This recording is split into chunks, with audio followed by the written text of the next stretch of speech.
How to set your kids free in 30 days. It sounds like a weird statement, right? How to set your kids free. Like, what are you saying, Joe? Are you saying my kid's trapped? Like, what are you saying? Sounds like I'm saying that your kid's being held hostage. That's exactly what I'm saying. It's 100% what I'm saying. Your kids are being held hostage by adults. Kids are being held hostage by their parents, by their teachers, by other parents, by doctors. They're being held hostage. That's true. I'm sorry if that upsets you. It's true, but it is not your fault. You have to understand that this is not your fault at all. It's money, okay? Billions and billions and billions of dollars have created this issue that we have with childhood obesity right now. Now, the crazy thing is these billions of dollars that were spent, they're all marketing dollars. And they were not targeting you. They were targeting your parents. So there are millions and millions of dollars that were targeting your parents to get your parents to buy the products they wanted you to buy, to give them to you, to instill these habits in you, this whole healthy whole grain food pyramid nonsense, right? They spent millions of dollars to convince your parents, so your parents would convince you. Now, there are more millions and millions of dollars. We're talking about billions now over these multiple generations. There are more millions and millions of dollars being targeted at you right now, so you will instill bad habits into your child. You are being manipulated. Understand that you're being manipulated. Now, I manufacture products. That's what I do. I know marketing. I've seen behind the scenes of manufacturing companies. I know how marketing works. They're manipulating you. 100%, they are manipulating you with money. The manipulation is how things like low-fat drinkable yogurt and fruit juice being in your kid's daily diet and skim milk. The only way that happens, it's so nonsensical, it goes against everything that the human body is made for. The only way that happens is marketing dollars, unregulated marketing dollars. It's a huge, huge problem. It's literally genocide. I know that's a big, scary word. I'm sorry if it upsets you. Turn me off if you want to. It's genocide. That's what it is. That's what these marketing dollars are. That's what these big food companies are doing. So understand, I am not your enemy here. If I say something that upsets you, I'm not your enemy. Big food is your enemy. When I say big food, what does that mean? Kellogg's, Kraft, whatever, Dannon, their drinkable yogurt nonsense, right? Like all these giant companies that have billions of dollars in ad spend, that's your enemy.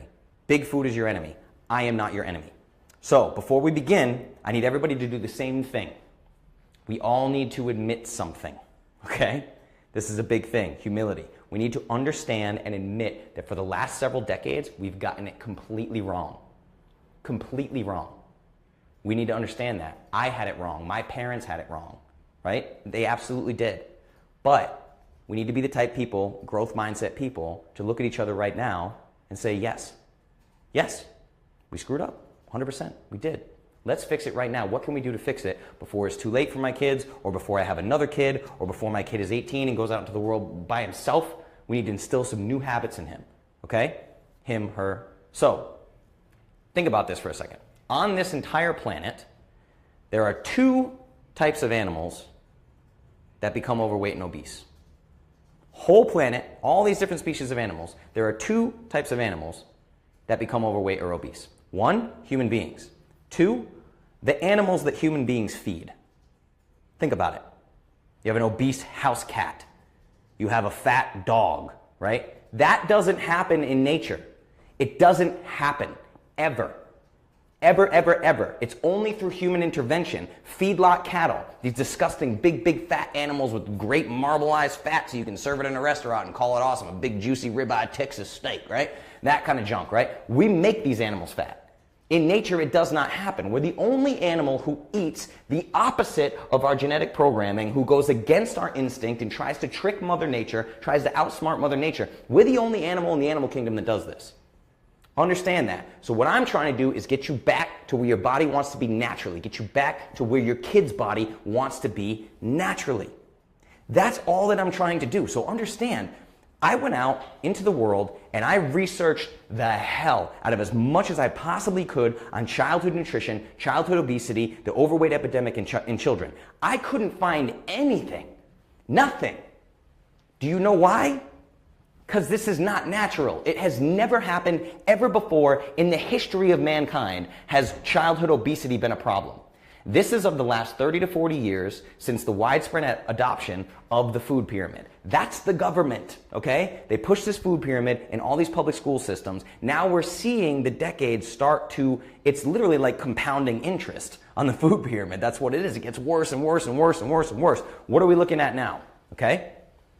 18.5% of all American children are obese.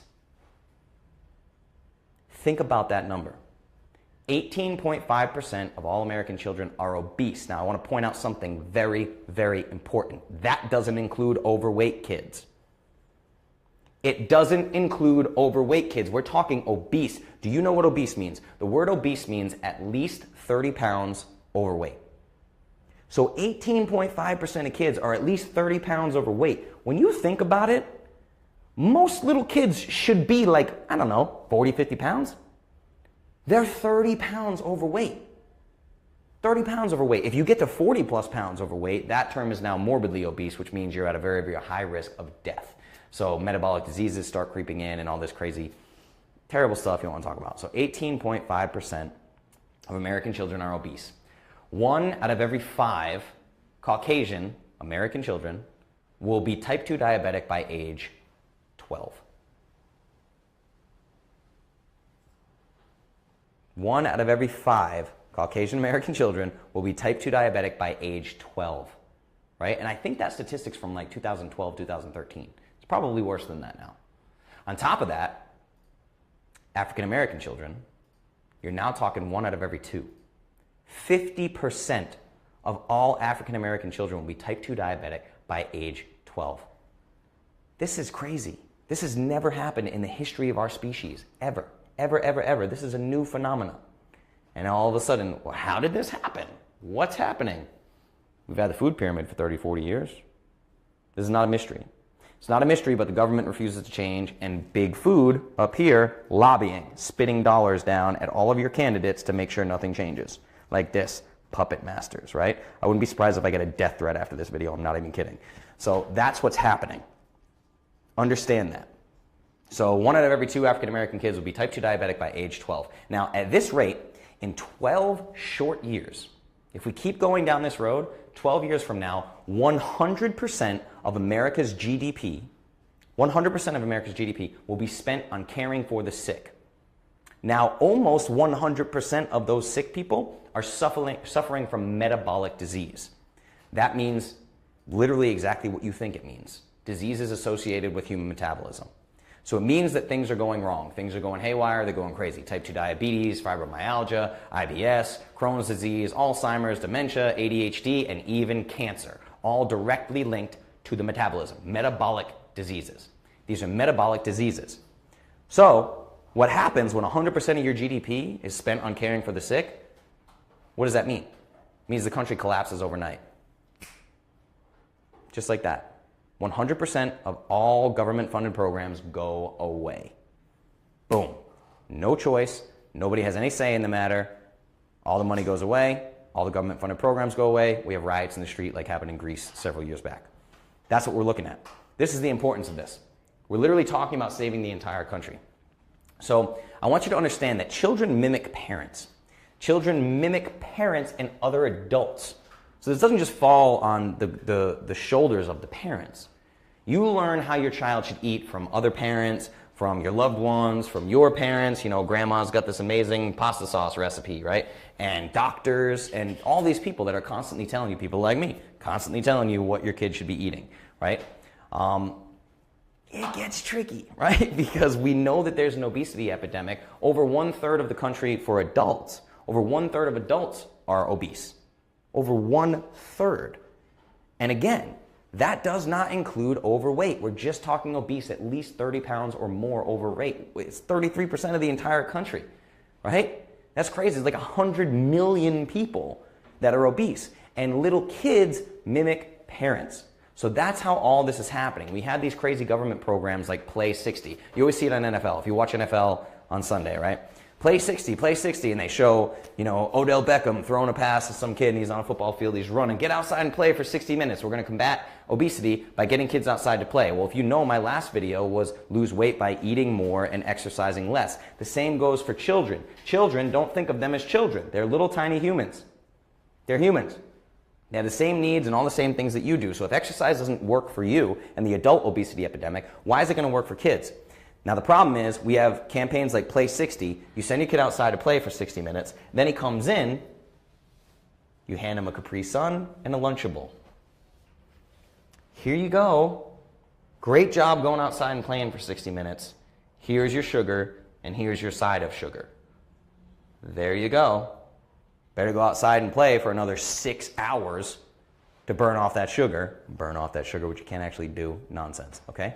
So that's the thing. We're giving them Capri Suns and Lunchable when they come in. At school, there's multiple snack times during the day. You have snack time, you have lunchtime, snack time again. You have to do snacks because you're constantly spiking and crashing these kids' blood glucose levels. So they high energy, low energy, high energy, low energy. It's like you're trying to keep them alive. It's like you're giving them an adrenaline shot with a granola bar every 2 hours. Right? So you're spiking these kids' blood sugar. On top of that, we tell them that they need a bedtime. We have these kids' routines. Put your pajamas on. We're going to read you a story. You have a routine. But then mommy and daddy stay up till 1 a.m. drinking wine. And the kids see this. Right? So it's mixed signals. Then we tell them at a certain time there's no more screens. You can't have any more screens. You've got to turn the screens off. But the rest of the day, when they're annoying us, we put them in front of a screen to distract them. Here, okay, look, mommy's on the phone. Here's your iPad. Go. So they're staring at this blue light all day long. It's suppressing their melatonin levels. So they have no chance of being tired at the end of the day. It's like you cut off screen time 10 minutes before bed. Now you better go to sleep. If you don't go to sleep, I'm going to be mad at you. They can't. They can't. Their melatonin levels have been suppressed to daytime levels. They're not just trying to be a jerk for no reason. It's literally, we're programming them this way. It's constant mixed signals. Some days they're allowed treats. Special occasion, you get a treat. Some days we're going to tell you that you have to finish your plate of broccoli. Other days we're going to come home with pizza because we don't feel like cooking. It's constant mixed signals, mixed signals, mixed signals, mixed signals. Now, I want to teach you how to change the mixed signals. If you're in the Clovis Academy, if you've seen transformations in yourself, transformation in your husband, your wife, your friends, you might be new, you might be 3 to 4 or 5 days in, you're still going through your detox saying, this Justin guy's crazy, I'm dying from no sugar, right? You might be going through that right now. I'm going to teach you how to undo all this. And I want to remind you that this is not your fault. It is not your fault, I'm telling you. And when you see me get animated, you see me get upset, just picture that the other side of this face that I have right now is the CEO of Kraft. It's the CEO of Kellogg. It's the CEO of Dannon. It's all these people who are pulling the wool over your eyes and spending their money, spending billions of dollars to make sure that your kids stay sick. That's who I'm talking to. When I start doing this, I'm a fighter. I don't know how to not be a fighter, okay? When I start doing this, that's who I'm talking to. I love all you guys and I care about your kids. This is super important. I'm going to get animated. Promise I'm going to get animated.